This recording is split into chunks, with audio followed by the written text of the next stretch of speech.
Hello friends, welcome to LP cooks. இன்றைக்கி நம்ம வீடியோவில் ஒரு சூப்பரான மட்டன் பிரியாணி தாங்க பார்க்க போகிறோம். அதுவும் வீட்டில் இருக்கிற ரைஸ் வச்சு தான் செய்ய போகிறோம். இது கண்டிப்பாக பிகினர்ஸ் கூட ஈஸியாக செஞ்சிடலாம். இந்த கிறிஸ்மஸ்க்கு கண்டிப்பாக ஈஸியாக எல்லோரும் செஞ்சு பாருங்கள், ரொம்பவே பிடிக்கும். வாங்க எப்படி செய்யறதுன்னு பார்த்துடலாம். ஃபஸ்ட்டு பிரியாணி பாத்திரம் சூடுபடுத்தி அதில் 250 ml ஆயில் ஊற்றிக்கோங்க. அதில் பட்டை, கிராம்பு, ஏலக்காய், பிரியாணி இலை இது எல்லாமே ஒரு 5 நம்பர் சேர்த்துக்கோங்க. ஒரே ஒரு அன்னாச்சி பூவும் சேர்த்துக்கோங்க. இதில் 100 கிராம் பூண்டு பேஸ்ட் ஆட் பண்ணிக்கோங்க. இது நல்லா வதங்கட்டும். தோல் எடுத்து உரிச்சு வச்ச பூண்டு தாங்க ஆட் பண்ணியிருக்கேன். பூண்டு பேஸ்ட் நல்லா வதங்கட்டும்.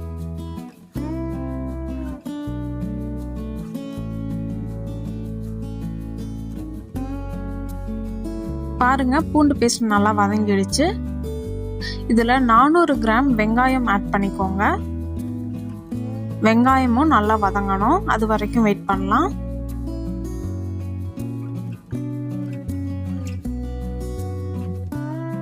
வெங்காயமும் வதங்கிடுச்சு. இதில் 100 கிராம் இஞ்சி பேஸ்ட் ஆட் பண்ணிக்கோங்க. இது எல்லாமே சேர்ந்து நல்லா வதங்கட்டும்.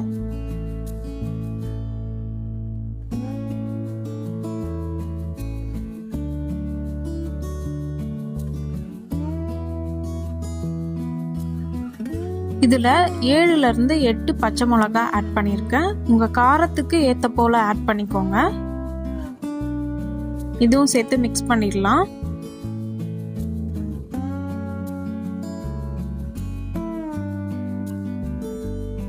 ஒரு கைப்பிடி புதினா, ஒரு கைப்பிடி கொத்தமல்லி இதையும் சேர்த்து ஆட் பண்ணிக்கலாம். நல்லா வதங்கட்டும். நாம் ஒவ்வொரு முறையும் நல்லா வதக்கி விடணும், அப்போதாங்க பிரியாணிக்கு நல்லா டேஸ்ட் கொடுக்கும். அதனால டைம் எடுத்து நல்லா வதக்கி விட்டுடுங்க.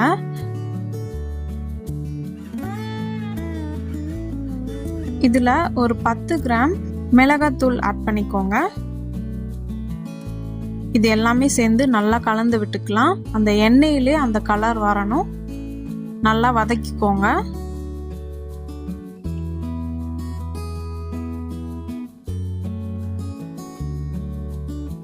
இப்போ கலருக்காக கொஞ்சமாக ஒரு 1/2 ஸ்பூன் காஷ்மீரி சில்லி ஆட் பண்ணுறேன். இது கொஞ்சம் நல்லா கலர் கொடுக்கும், ஆனால் காரம் அவ்வளோவா இருக்காது. ஒரு 1/2 ஸ்பூன் ஆட் பண்ணிக்கலாம். எடுத்து நல்லா மிக்ஸ் பண்ணிடுங்க.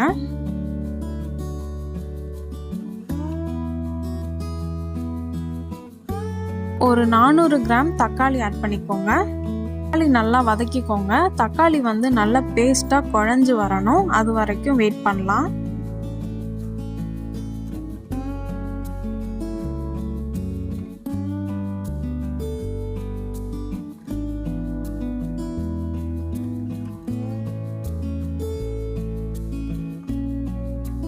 தக்காளி நல்லா குழஞ்சு வந்துடுச்சு.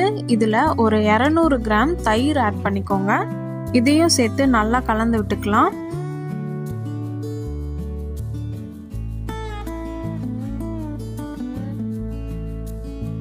இப்போ இந்த மசாலாவில் இப்போ மட்டன் ஆட் பண்ணலாம். இது 1.5 கிலோ அளவுக்கு எடுத்திருக்கேன். ரைஸ் 1 கிலோ அளவுக்கு எடுத்திருக்கோம்.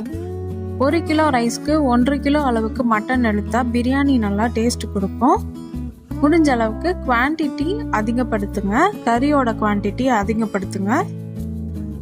கறியோட குவான்டிட்டி ரைஸை விட கொஞ்சம் அதிகமாக இருந்தால் பிரியாணி இன்னும் நல்லா டேஸ்ட் கொடுக்கும்.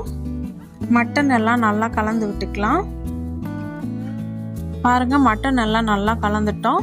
இதில் 800 ml தண்ணி ஆட் பண்ணிக்கோங்க. தண்ணி சேர்த்து நல்லா மிக்ஸ் பண்ணிடுங்க.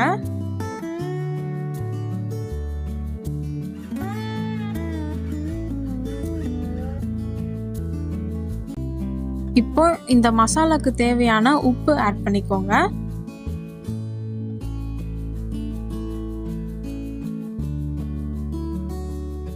இப்போ மூடி போட்டு வச்சிருங்க. இது ஒரு ஹை ஃப்ளேமில் 5 நிமிஷம் வரைக்கும் இருக்கட்டும். அப்புறம் ஒரு 45 மினிட்ஸ் லோ ஃப்ளேமில் வச்சிடுங்க.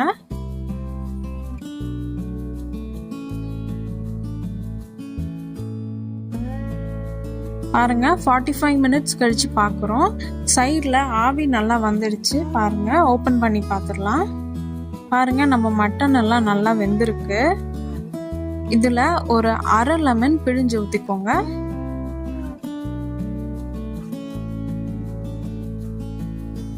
இது எல்லாத்தையும் நல்லா கலந்து விட்டுக்கலாம்.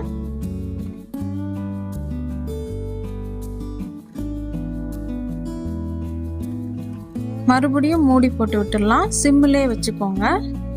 இப்போ பக்கத்தில் ஆல்ரெடி தண்ணி சூடுபடுத்தியிருந்தேன் பாருங்க.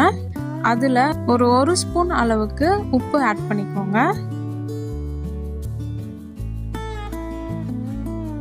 அப்புறம் ஆல்ரெடி ரைஸ் நம்ம ஊற வச்சிருந்தோம், 1 கிலோ ரைஸ், அதையும் ஆட் பண்ணிடலாம்.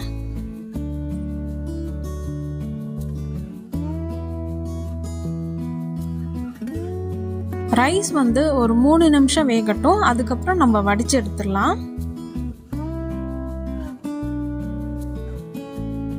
ரைஸ் ஆட் பண்றதுக்கு முன்னாடி நம்ம மசாலால உப்பு, காரம், புளி எல்லாமே செக் பண்ணிக்கோங்க. உப்பு ஒரு பாயிண்ட் அதிகமா இருக்கணும், ஓகேங்களா? அது போல பார்த்துக்கோங்க. உப்பு காரம் கம்மியா இருந்துச்சுன்னா இப்போ நீங்க ஆட் பண்ணிக்கலாம். அதுக்கப்புறம் ரைஸ் போட்டுடலாம். பாருங்க, ஆல்ரெடி நம்ம ரைஸ் வடிச்சு வச்சுட்டோம். அதை நம்ம இதில் ஆட் பண்ணிடலாம். நல்லா ஈக்குவலா சமமா நல்லா பரப்பி விட்டுருங்க ரைஸ் எல்லாமே.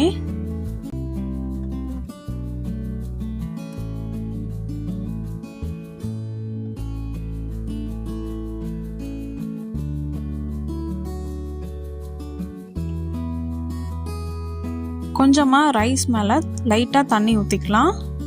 அதிகமாக ஊற்றிடாதீங்க, அப்புறம் குழஞ்சு போக சான்ஸ் இருக்கும்.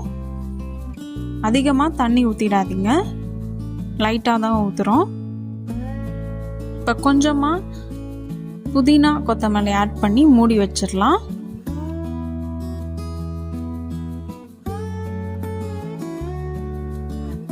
இப்போ ஸ்டவ் ஆன் பண்ணி பழைய தோசைக்கல் சூடுபடுத்திடுங்க. அதுக்கு மேலே இந்த பிரியாணி பாத்திரம் வச்சிடலாம். பிரியாணி பாத்திரத்துக்கு மேலே வெயிட்டுக்காக ஒரு பாத்திரத்தில் தண்ணி பிடிச்சி வச்சுருக்கோம். இப்போ இது ஒரு 5 நிமிஷம் ஹை ஃப்ளேமில் வச்சுக்கோங்க. அப்புறம் ஒரு 15 நிமிஷம் லோ ஃப்ளேமில் வச்சுட்டு அப்புறம் ஆஃப் பண்ணி விட்டுடுங்க. அப்புறம் 10 நிமிஷம் அப்படியே இருக்கட்டும். 10 நிமிஷம் கழித்து திறந்து பாருங்கள், நம்ம பிரியாணி ரெடி ஆகிருக்கோம். பாருங்கள், நம்ம பிரியாணி ரெடி ஆயிடுச்சு. நல்லாவே வந்திருக்கு, நல்ல மணமாகவும் இருக்குது. அதுவும் வீட்டில் இருக்கிற நார்மல் ரைஸே வச்சு நம்ம செஞ்சுருக்கோம். பாருங்க, அடி பிடிக்கல, எதுவும் ஆகலை, நல்லாவே வந்திருக்கு, நல்லா உதிரியாக கிடச்சிருக்கு. இதே போல் நீங்களும் இந்த கிறிஸ்மஸ்க்கு செஞ்சு பாருங்கள். பிகினர்ஸ் கூட ஈஸியாக செய்யலாம், எல்லாருக்குமே ரொம்ப பிடிக்கும். இதே போல் நம்மளோட பிரியாணி வீடியோஸ் நிறையவே இருக்குது, எல்லாமே கண்டிப்பாக செக் பண்ணி பாருங்கள். எல்லாருக்கும் ஹாப்பி கிறிஸ்மஸ். நெக்ஸ்ட் வீடியோவில் பார்க்கலாம். தேங்க்ஸ் ஃபார் வாட்சிங்.